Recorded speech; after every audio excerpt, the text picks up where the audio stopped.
সবাইকে স্বাগতম। আজকের এই ভিডিওতে আমরা কথা বলবো কেওয়াইসি ইমেল সম্পর্কে। অনেকের কাছ থেকে বারবার মেসেজ আসছে, স্যার কেওয়াইসি ইমেল কি আসতে শুরু করেছে? যদি না আসে তাহলে কবে আসবে? ফর্ম সাবমিট করার পরপরই কি আসে নাকি কিছু সময় পরে আসে? আর যদি কিছু সময় পরেও না আসে তাহলে কবে পর্যন্ত আশা করা যেতে পারে? চলুন আমরা একে একে বিষয়টা বুঝে নেই। প্রথমে একটা বিষয় পরিষ্কার করে নেই, কেওয়াইসি ইমেল আসার কোনো অফিসিয়াল তারিখ ঘোষণা করা হয়নি। এখন পর্যন্ত কেউ বলেনি ফর্ম সাবমিট করার পরপরই ইমেল আসবে অথবা অ্যাপ্লিকেশন জমা দেওয়ার শেষ তারিখের পর আসবে।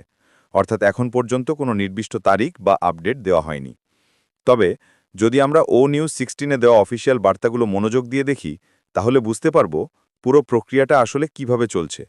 ওখানে বলা হয়েছে, আমরা প্রস্তুতি নিচ্ছি একটি নতুন ফ্রি মেম্বারশিপ কমিউনিটির দরজা খুলে দেওয়ার জন্য, যার নাম ভিক্টরি উইথ অ্যাশ। এর মানে হচ্ছে, এখন যে ফর্ম সাবমিট করার প্রক্রিয়া চলছে, এটা আসলে সেই নতুন প্ল্যাটফর্মের প্রস্তুতিরই অংশ। কেউ ফর্ম পূরণ করে ফেলেছেন, কেউ এখনও করছেন। এই পুরো সময়টাই হচ্ছে প্রস্তুতির ধাপ।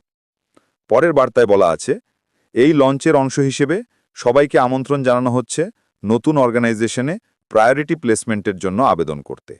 মানে হচ্ছে, যারা এই সুযোগটি গ্রহণ করবেন এবং কোয়ালিফাইড হবেন, তাদের ভবিষ্যতের বিজনেস প্ল্যাটফর্মে মাইগ্রেট করা হবে যখন সেই নতুন সিস্টেমটি পুরোপুরি উপলব্ধ হবে।